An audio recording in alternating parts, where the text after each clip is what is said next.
My name is Vanessa Cole. I'm 34. And 4 weeks ago, my mother stood in front of 300 people and called me a failure. What she didn't know was that I owned the building she was standing in. By the end of this story, you'll understand why I let her say it anyway. Picture a ballroom dripping in gold light, string quartet in the corner, men in tailored tuxedos, and women dripping in diamonds that cost more than most people's cars. My mother, Patricia Cole, stood at a podium celebrating 40 years of marriage to my stepfather, Donald. She'd planned this anniversary gala for 8 months. When she introduced her children, she got to me last. "And Vanessa," she said, smiling that smile that looked like warmth from a distance and looked like a blade up close, still finding herself at 34. Some people just take longer to launch. The room laughed politely, the way rich people laugh when they're not sure if they're supposed to. I lifted my glass and said something that made the laughter stop cold. "I'll get to those words.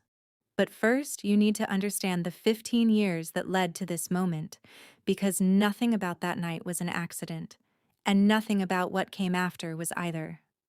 Before we go further, if you've ever been the one your family quietly wrote off, the one whose wins got minimized while someone else's got celebrated, stick with me. I think you'll see yourself in this. And if you're enjoying the story so far, subscribing helps more than you'd think.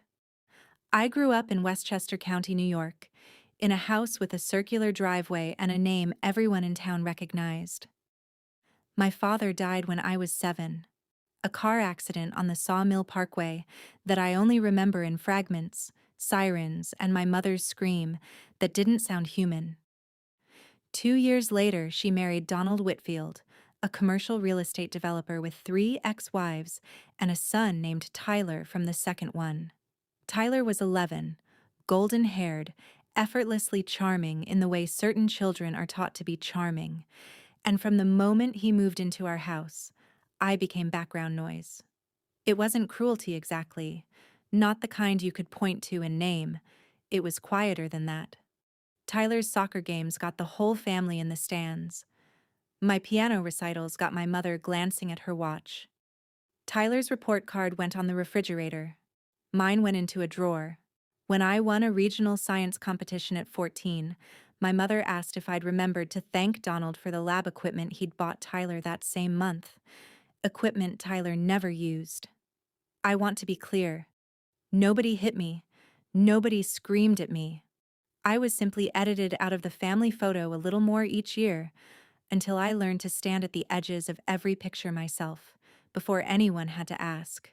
The only person who ever looked directly at me was my grandmother, my father's mother, a woman named Eleanor who lived 2 towns over and called every single Sunday at exactly 4 o'clock. She'd ask about my actual life, not the version my mother performed for guests.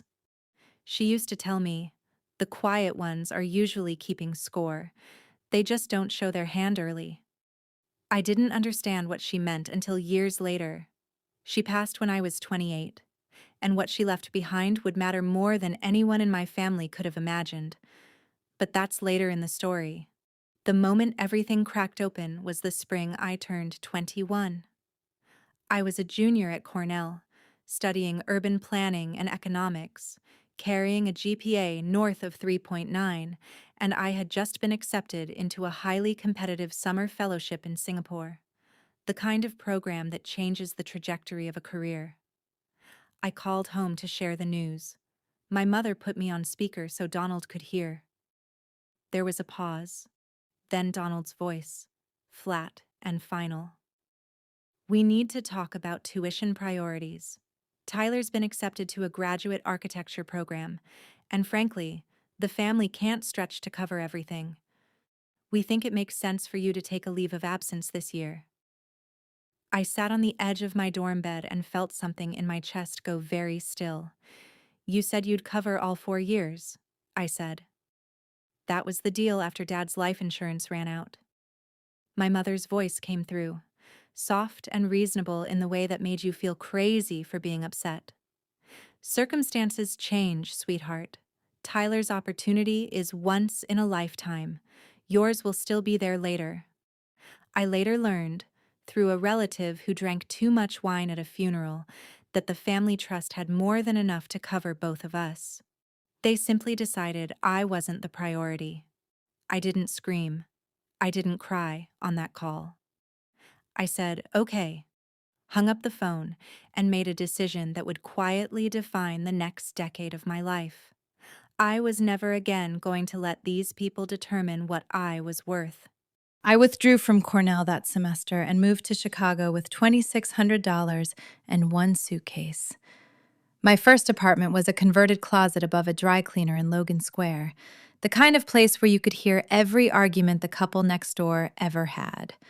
I worked the front desk at a property management company during the day and took night classes in real estate finance, paying for every credit myself. The owner of that company, a no-nonsense woman named Carol Bissett, was the first person in years who looked at my work instead of my last name.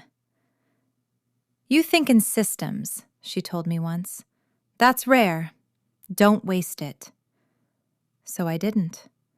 I worked every weekend, absorbed everything I could about commercial leasing, zoning, acquisitions, the unglamorous mechanics of how buildings actually make money. I never called home. When my mother sent a Christmas card with a $50 bill folded inside, like a tip, I mailed it back uncashed with no note. 5 years after I left Cornell, I had enough saved and enough relationships built to start my own firm. I called it Hollowbrook Holdings, and I made sure my name appeared nowhere on its public filings. I used a managing partner as the public face. I wasn't hiding out of shame. I was hiding because I knew exactly what my family would do with information about my success. Claim it or destroy it. My grandmother Eleanor died when I was 28. I flew back for the funeral and sat 3 rows from the back while Donald gave a eulogy about a woman who, in his words, always put family first. A sentence so detached from the woman I actually knew that I nearly laughed out loud in a church. Nobody at the reception spoke to me for more than 90 seconds. That suited me fine. 4 days later, a lawyer I'd never heard of called my cell phone. His name was Gerald Whitcomb, and he represented a private trust Eleanor had quietly established in my name 9 years earlier, one that nobody else in the family knew existed. The trust held just under $900,000. Gerald told me Eleanor had left a letter as well and asked if I wanted it read aloud. I said yes, and I still remember every word. "My darling girl, I always knew what they were doing to you, the small ways they made you disappear. I tried to say something more than once, and your mother always had an answer ready. This money is yours, with no conditions attached except one wish. Build something they can't take credit for, and don't ever let them convince you that you started from nothing. You didn't. You started from me. I love you, always. Grandma L." I used a portion of that trust to expand Hollowbrook into commercial acquisitions. The rest I kept in reserve, for a day some quiet part of me always suspected was coming. That day arrived 4 weeks ago. Here's where the story gets interesting. Hollowbrook Holdings today manages 11 commercial properties across 3 states and pulls in just under $6 million annually in net operating income. We have an office downtown with a view that makes new clients go quiet for a second when they walk in. I drive a car I bought with cash I earned. I wear jewelry I bought myself, and none of it was given to me by anyone who once told me I'd never amount to much. Here's the detail that still makes me laugh. One of the buildings my firm owns and manages, the one Donald's company has leased its flagship office floor in for the last 4 years, the very same floor where his name is etched in brass on the lobby directory, is owned by me. Every lease renewal, every rent negotiation, Every maintenance request, it all goes through my management team. Donald has paid my company rent for 4 years and has no idea who he's been paying. 3 weeks before the anniversary gala, an invitation arrived at my apartment. Cream cardstock, foil lettering. Patricia and Donald Whitfield request the honor of your presence. I almost threw it in the recycling. Almost. Then I thought about Eleanor's letter, about the trust she built in silence for 9 years, about every door that family had quietly closed in my face since I was 21. I RSVP'd yes. Not for reconciliation. I went because some part of me already knew exactly what was going to happen in that ballroom, and for the first time in my life, I wanted a front row seat to it on my own terms. I'd met maybe twice in my life, not exactly the family table. I wasn't surprised. I noted it, the way you note weather. Comparable downtown space in a market with almost nothing available at that price point. That's not an inconvenience. That's the kind of disruption that makes headlines in trade publications. I hadn't made my decision yet. But watching Donald accept praise for his building's management, work that was entirely mine, something in my chest started to shift. At the bar, my mother's sister Diane found me first. "Vanessa, look at you," she said, doing the up and down scan everyone in that family seemed to be trained in from birth. "Still in Chicago, doing what is it you do again?" "Real estate," I said. "Property management and acquisitions." "Oh, how nice," she said, in the exact tone you'd use for someone's hobby. "Are you seeing anyone? Your mother mentioned you're still single." Before I could answer, Donald's brother Frank chimed in. "Patricia told me you went through some kind of rough patch a few years back. Work stress or something? No shame in figuring things out later in life. Not everyone's built for the fast track." I realized, with total clarity, that my mother had briefed the room, set the narrative before I'd even arrived. I excused myself before I said something I'd later have to apologize for, though, honestly, I'm not sure I would have. Tyler caught me near the terrace doors as the dinner service was winding down. "Well, well," he said, "the prodigal stepsister returns." I didn't turn around right away. "Mom's about to give her toast," he continued. "Wanted to make sure you weren't going to make a scene." "Why would I?" "Because you've always had a chip on your shoulder about the tuition thing," he said, like it was settled history. "You disappeared to Chicago like we'd wronged you somehow." I turned to face him, this man in his perfectly tailored suit, his watch that cost more than my first year of rent. "Is that the story you tell yourself?" His jaw tightened. "Heard you started some kind of company out there." He laughed, short and dismissive. "How long before that falls apart and you're back asking Dad for a loan?" "I won't be," I said. "You always do, Vanessa. You always have." I could have told him right then exactly whose building his father's company sat inside. I didn't. Some truths need the right room to land in. "You'll understand soon enough," I said, and walked back inside, leaving him standing there with a confused half-smile that wouldn't last the night. The lights dimmed, a spotlight found the small stage, and my mother stepped up to the microphone to thunderous applause. "40 years," she began, her voice warm and rehearsed.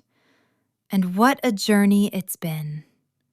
She thanked Donald, thanked their friends, thanked God, thanked the caterer by name for some reason. Then came the part where she introduced her children. "My son Tyler, who is about to take this firm into its next great chapter. I could not be prouder. Applause, a standing ovation from at least 4 tables. Then her eyes found mine across the room, and something in her expression sharpened. "And of course, my daughter Vanessa," she said, gesturing toward my table. "Still finding herself at 34. Some people just take longer to launch." A pause for effect. "But we love her anyway." The room laughed, an easy, comfortable laugh, the kind that comes from people who have no idea they're watching cruelty performed as charm. I sat still. I let the laughter finish. Then I stood up, slowly, and the room quieted in that particular way a room quiets when it senses something is about to happen that it can't look away from. I picked up my glass. "Congratulations, Mom," I said, my voice carrying clean across the ballroom. 40 years is genuinely impressive." I paused. "You taught me a great deal over the years, mostly about exactly how much loyalty I should expect from people who share my last name." The silence in that room had texture. You could have heard a fork settle on a plate 3 tables away. "So here's to you," I said, lifting the glass higher. "And to Donald. I'd like to personally welcome you both as tenants in good standing of Hollowbrook Holdings, the company that owns your office building. I believe your lease renewal paperwork is sitting on my desk in Chicago right now." The silence that followed was the loudest sound I have ever experienced in my life. I set my glass down, untouched, picked up my clutch, and walked toward the exit, heels striking marble in a room that had gone completely, perfectly still behind me. Nobody stopped me on the way out, because nobody could quite figure out how to. I made it to the valet stand before my mother caught up to me, her heels clicking frantically against the pavement. "Vanessa, wait! What did you just do in there?" I turned to face her. "I told the truth," I said, with numbers attached this time, since apparently that's the only language this family actually respects.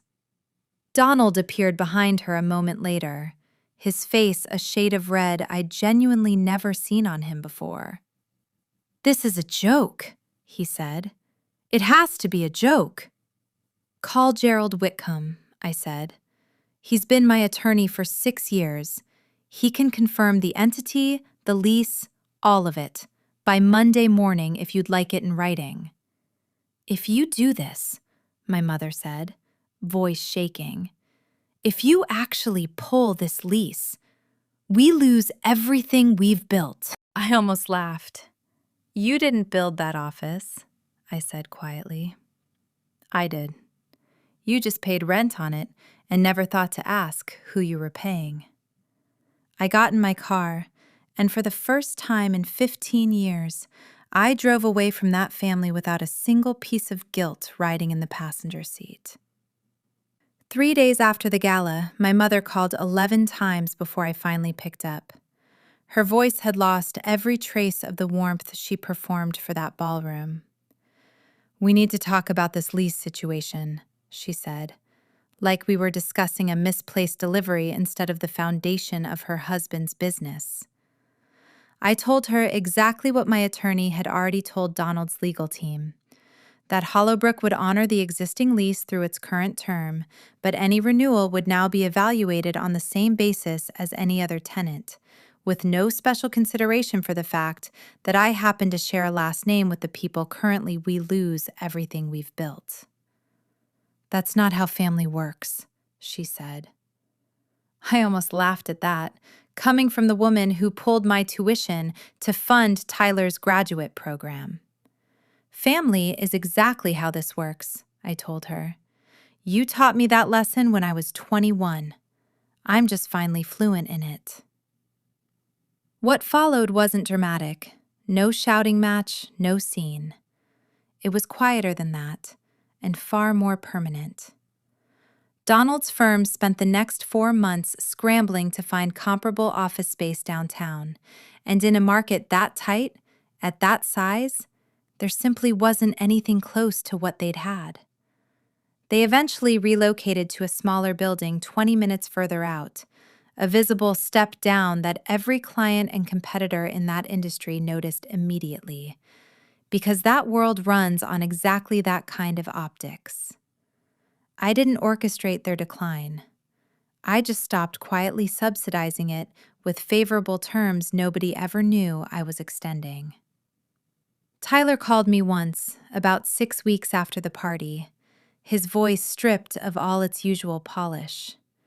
He wanted to know if there was a way to keep the old space, said he'd talked to his father about acknowledging my work publicly if it helped. I told him I appreciated the offer, genuinely, but that I'd spent 15 years building something that didn't require anyone's acknowledgement to be real. The lease terms stayed exactly where my team and I decided they should be. My mother and I haven't spoken since that phone call.